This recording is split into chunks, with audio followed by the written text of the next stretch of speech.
Vanderbilt has succeeded in flipping a hometown and five-star prospect to the Commodores, which represents a new era in Vanderbilt football and its real announcement in recruiting that they have come to play. What's up, kinfolk? It's RJ Young. I am not on a step mill. If this is your first time watching Adapt and Respond, thank you for joining us here. We talk college football year-round. If you're into that, go ahead and hit that subscribe button, like this video, and answer the question in the comments below. What do you think about Jared Curtis flipping his commitment from Georgia to Vanderbilt? Nashville Christian five-star prospect who is reminding everybody from an arm talent standpoint of Jay Cutler, who was the most talented quarterback to come through Vanderbilt until Diego Pavia arrived on the scene. Diego Pavia, who has thrown for more than 3,100 yards, rushed for over 800 yards. Give him one more game, and he is likely to be a 3,000-yard, 1,000-yard quarterback. And had he not played at Vanderbilt and had Vanderbilt made the college football playoff, we're probably talking about a Heisman winner. If not a Heisman finalist, he should be invited to New York. He has earned that. He has been outstanding for the Commodores, and he has been the change agent alongside Clark Lee for that program. It's a program I used to make jokes about, like Vanderbilt getting to be an SEC program for over 100 years felt like the smoothest finesse in the business, kind of like being second string quarterback. You're just sitting there behind everybody collecting a $7-8 million check to not play football. Felt like what Vanderbilt was doing for 100 years. Vanderbilt, who had not won 10 games in a regular season, period. Vanderbilt, who had not had a winning record in the SEC since it extended in 1992.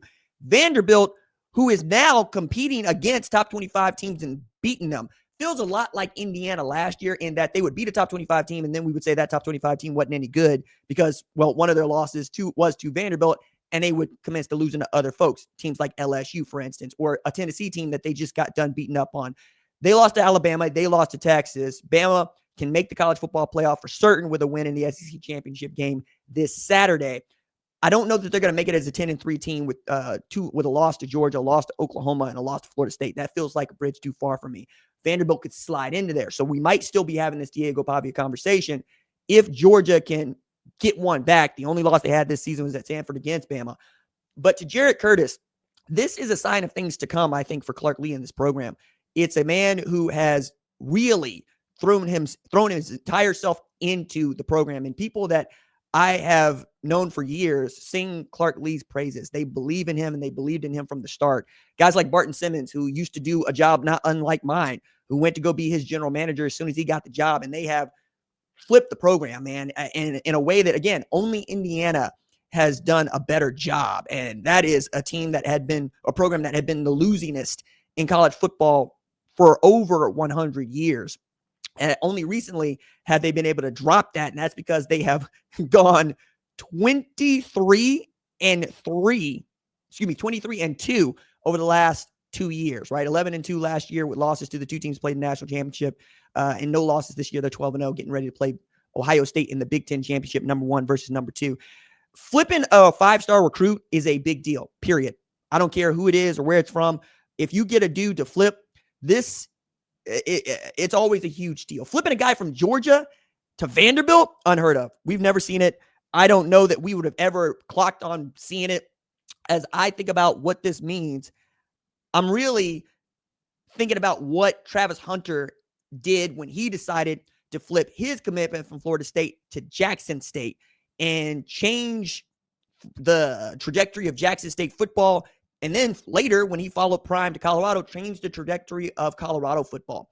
They had their best season in over a decade with Travis Hunter at wide receiver and cornerback. And he won the Heisman Trophy in that season, getting service from Shedeur Sanders, who threw for over 4,000 yards in that year and was really remarkable. You're getting to see what it's like for Colorado and Prime not to have a quarterback. They're not very good. They suck. But they'll be better. I think they're going to get it figured out. Just this year did not go according to plan at all. And I think Juju Lewis probably needed to be your quarterback from the start. Now we know that he is likely going to be the guy in 2026 if he chooses to stay. You always got to judge these things as they happen. Curtis, though, I think is more representative of what college football has become. This is a guy who was basically a $1.8 million quarterback at Georgia, probably getting that and then some at Vanderbilt. And you also get the hometown bit behind this. Like Nashville's a football town. Like even Roger Goodell came out and said, it feels like Super Bowl city to me. They're getting motorsports. They're passionate about baseball. They're passionate about music.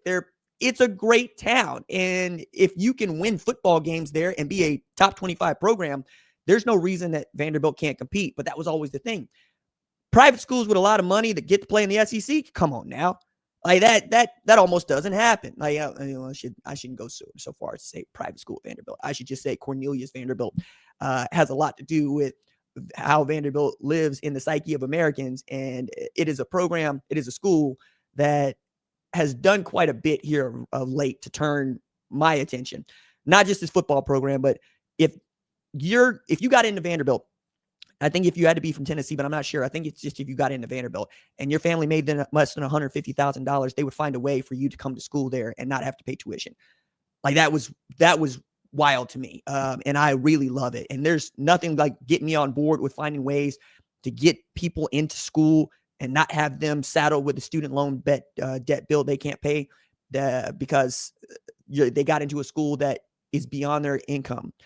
That always felt wrong to me.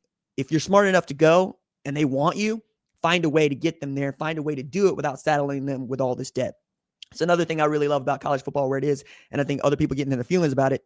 It's not just the players getting paid. Their scholarships are still there too, right? So they're employees on scholarship. So they're getting money on money to go to school and play football if you're a Vanderbilt Commodore. But I mean, this really does sing the praises, I think, of what Clark Lee has been able to build with a guy that a lot of people wanted and felt like a shoe-in to Georgia to sign during National Signing Day. Like I just thought it was, or the early signing period, I should say. He has really turned a lot of heads with his ability to make plays, with his ability to process these things in real time. I mean, Andrew Ivins is as good as they come, and his evaluation of Curtis, I think, is pretty spot on from the huddle tape that I was able to watch here, man. Obviously projects as a multi-year starter for you, but he can really paint the corners on all the different kinds of routes that you need. I mean, there's nothing on the route tree that he can't throw. He can make plays off script for you. He can make things happen with his legs to throw. Like he's got all the tools that you want. And I think for Vanderbilt, it also means you're going strength to strength here, man. You're going from a Heisman Trophy winning quarterback to being able to potentially hand the keys off to another guy that could put you in the same conversation very quickly and have Vanderbilt continuing to roll. It's getting tough out here in college football when Indiana and Vanderbilt are teams you got to worry about. Southern Methodist is a team you got to worry about. I'm thinking about teams that have traditionally been not those that we expect to compete for championships at the league or the national title level and what they've been able to do. Virginia is going to be able to play in the college football playoff if they can get one more win, which would give them 11, which is the most they've ever had in any season. This is just their second 10-win season ever. I mean, that's tied with Indiana, right? Like you're getting to see some programs that have finally been able to flex a little bit of their money, get into this thing and say, okay, what else can we do? And their imaginations are limitless. And if they got a guy who is charismatic and believes in it and can sell it to donors, there's no reason why you can't compete, which is why so many people are hitting the button right now. We've seen not just change at the head coaching level, unlike we've seen before, but we're also seeing guys leave national championship caliber teams to take better jobs, which is a thing that they decreed about their players. And I'm really getting interested to see who gets to sit and who gets to stay and how big the money is going to be for some of college football's best coaches this year. I mean, you reset the market with Lane Kiffin, or I should say Jimmy Sexton reset the market, because now you are paying a guy the second most annual salary ever who has not won a conference championship as a major conference championship as a head coach, and has not won a national championship as a head coach. That used to be the territory that needed to get you there. Lincoln Riley, at the very least, it made the college football more than, I should say, 4 times as a coordinator and a head coach at Oklahoma. Lane Kiffin ain't done that. His team is going to go, but are you going to give that to him? I guess you could. But if that's what it takes to make $13 million, there's a lot of other people on this list that are going to be going, all right, I need to be in the ballpark of that, right? Like, what's Kalen DeBoer going to think at Alabama, among other things, while this Penn State job is still open, trending toward Kalani Sitake. But Jared Curtis is really a sign of the times here, and that is how it is going to read from henceforward.